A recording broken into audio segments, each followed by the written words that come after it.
Welcome back to the channel Mopar Life, and it was a beautiful day in Texas today, and my daughter and I decided to take a little road trip and go down to the 2025 Houston Auto Show in Houston, Texas. And before you even get into the show, in the lobby there's some really cool cars on display. This 1971 Cuda was beautiful in that purple, and they had some other ones that you'll see here in just a minute, but it was really cool to be able to see some cool classic cars before you even walk in. This was a 1969 Plymouth Cuda, and next to it, I'm not really into these super old cars, but this was a 1932 Duesenberg Model J. Lord knows what that thing's worth, and it was absolutely massive. And of course, the classic 1955 Chevy Bel Air. I'm not sure what color that was, but there was a nice little story about it. And this was a 1967 Camaro in that gorgeous silver color. And look at those rims. I love these classic cars that are kind of modernized, I guess. And this was a 1929 Cadillac model something or other. I don't know. I'm not too familiar with it. But it was neat and had a lot of patina on it. And right after you get your tickets and before you walk in the door, the last thing you see is a really cool George Barris Batmobile from the old Adam West days. And honestly, I didn't read up on the authenticity of this one, if it was in the show or if it's just a replica or whatever, but either way, it was still pretty cool to see it. And my daughter loves Corvettes, and of course, right when we walked in, the very first car we came across was this 2025 Corvette Z06 3LZ package, and it was absolutely beautiful. Now, unfortunately for my daughter, we don't have Corvette Z06 money lying around, but it sure was gorgeous. And we've had about 9 Corvettes over the years, but we kind of stopped at the C5 Z06. That's as far as we got before we switched gears a little bit and went back Mopar and got our second Viper and then a couple Scat packs, which, you know, where we are now. But look at this, $153,000. Now here, if you want to go fast on a budget and fun, roll the gears, look at this. Yes, it's a manual. Yes, it's a brand new 2025 model. And yes, it's a Mustang, but I mean, 55 grand sticker for a 5.0 with a manual. How fun is that? That's a very good value, if you ask me. I'm not trading the Scat, though. And my daughter and I had a little too much fun in this new Escalade IQ. That's the new all-electric Escalade. She slid her fingers on the touchscreen, and the door closed all by itself, and then has a little soft close feature at the end. And then when you're on the inside, you just pull the little door handle upwards and it opens the door. Now, we had a couple of glitches when we were doing it. It would only open part ways, and sometimes it would bump you, and I don't know, it was kind of weird. It was cool, and we had fun with it, but I think if you owned it every day, that novelty would wear off really quickly. And I don't know if you caught it earlier, but this thing comes with 24-inch wheels. They were absolutely humongous. The hill. So the hill's 35 degrees up, 35 degrees down. I've turned on the front camera to give you a better view. Just gotta wait for the all clear and then we'll get going. You gonna make it, baby? It's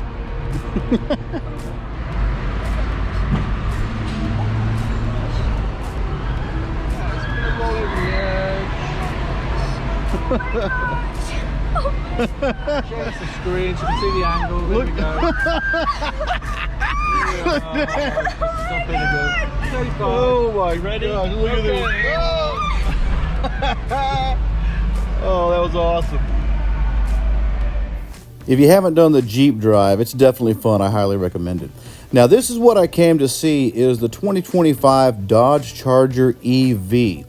I want to see if it is deserving of all the hate it's been giving. Of course, when we got there, unfortunately, the hood was already popped open. That's why it looks kind of goofy right there. But everybody really liked that pass-through, and it does look really cool in person. It's kind of a hidden little feature in there. But look at this sticker price, $85,000 for the Daytona Scat Pack version. And that's pretty steep. Now, that is a lot of horsepower involved in it, or electric power, or e-power, or whatever you want to call it. And it obviously is quick enough. And the styling on the inside, honestly, I really liked it. It needs an update because we've been having that same interior in the Challenger Chargers for a while. So it was nice to see that. The exterior looks pretty cool. When I got there, the spokesperson was giving all the information about it and talking about that Fransonic exhaust and whatever. And unfortunately, there wasn't really anybody listening. And there was a couple of guys that came by and asked to pop the hood because they wanted to see the engine, and seemed genuinely disappointed when there wasn't one in there. I don't think they were just playing with her. They actually seemed surprised that there wasn't an internal combustion engine. The spokesperson did tell them that they're planning on putting a 6-cylinder in there, but it's probably, if I had to guess, or from what I've heard, I think it's the same one that they've been putting in the big Grand Wagoneers that have been kind of having some issues. A lot of those people are having issues with some cheap parts that were used in the motor and causing them to kind of wreak havoc and die. So we'll see what happens with that. I'm sure all that's still a work in progress. But, you know, for a big boy like me, it is nice to have lots of big space again, because that's one of the great things I love about my Challenger is there's a lot of space for a big person to move around in. And this is definitely a very big car. I forgot how much it weighs. It's quite a bit.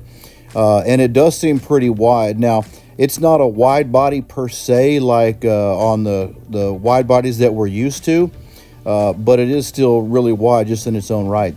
And of course, I loved that giant panoramic roof. I think that was pretty cool. I'd love to have something like that in my car.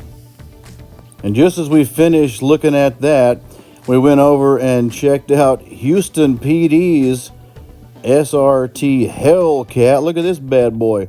And it looks like it was wrapped in their Houston PD colors and has their logo on the side. And how cool would that be to be on patrol in something like that? And after checking out Houston PD's cool Hellcat, I turned around and checked out this gorgeous Plum Crazy 2023 Last Call. And while I was drooling over this, the owner actually came over and introduced himself. He was there as part of a Texas Truck Works display. And he said he'd recognized me from the channel and was telling me about his Hellcat Red Eye wide body jailbreak. Yes, that's a lot of words. But with all the words comes all the horsepower. This thing was absolutely beautiful. And I love the spec he went with on the car. And of course, check out the Raccoon Performance tips. You know I love those. Can't go wrong with that. If you find yourself at the Houston Auto Show this weekend, go by and talk to Marshall and let him show you his Red Eye jailbreak.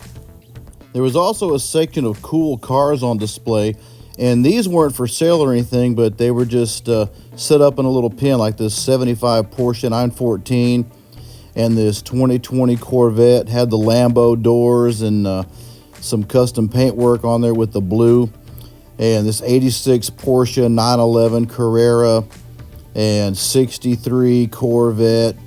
And come around the corner and there was a 2016 McLaren 675 LT and a classic Fast and Furious style 94 Mazda RX-7 and a 2014 Ferrari F12.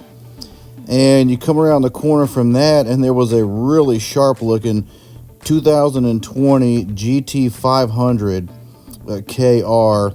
And right next to it was a 2008 GT500 KR. Both really cool looking cars. I love that blue one. I love the styling of that and the body kit, and I'm sure that's a monster. And then we skipped over this little bug or whatever because I'm just not into those things, I guess. But next to it was a 1966 GT40 MK1. And that was pretty cool. I don't know if that's the real deal kit car. I guess I assumed it was real, but I don't know enough about them to know. But the color was certainly cool on it, and a 65 Shelby Cobra. And that was really cool to see. Whatever this display was, it was neat to look at. And Rolls-Royce of North Houston had some stuff on display. Just a casual Bugatti sitting there in the middle. I didn't see any price tags on any of these, but then again, I probably wasn't rich enough to climb over the railing and go in there and talk to a salesperson to see how much they were. But there were a couple of other exotic car dealerships that did have cars on display with the price tags on it. This was a 24 Aston Martin DB12, and it was $310,000. And right behind it, I loved this 24 Lotus Emira 107 grand, but I love the color, and that was really cool to look at. I live in East Texas, so I don't really get a huge opportunity to see exotic cars just all the time. No Houston car spotting, because we came to visit and then had to head back to East Texas. So it's really cool to be in this section and see some of these exotics that we don't get to see or experience every day, and then see some of the wild prices. This was an ABZ Motors display, and they had some really cool cars on display there, and they also had the prices on some of these things, so you can see how much they cost, see how the other half lives, like this black 2023 Ferrari F8 Spider, $440,000. Ask me if that's a good deal or not, because I have absolutely no idea. That is so far beyond my budget that I don't even know. But it's cool to be able to get up close and personal and look at some of these cars that I don't normally get a chance to see, like this 24 Lambo Huracan Technica, $324,000. And just to be walking by it was pretty cool, and to see some of these price tags, just insane. My daughter wasn't a huge fan of the color, but I mean, that is a Lambo color. Like Lambos are very bright, and that's just what you get with a Lambo. And check out this 25 Porsche 911 GT3 RS, $409,000. That is crazy, but maybe that's a good deal for somebody. Here's a 25 Porsche 911 GT3 RS, 400 grand. It's crazy, and I feel really bad because I love Porsches. I owned a Porsche, and I had a Porsche Boxster, but even still, I can't really tell all these 911s apart. And this was a really neat looking 2024 Lambo Urus Performante, $294,000.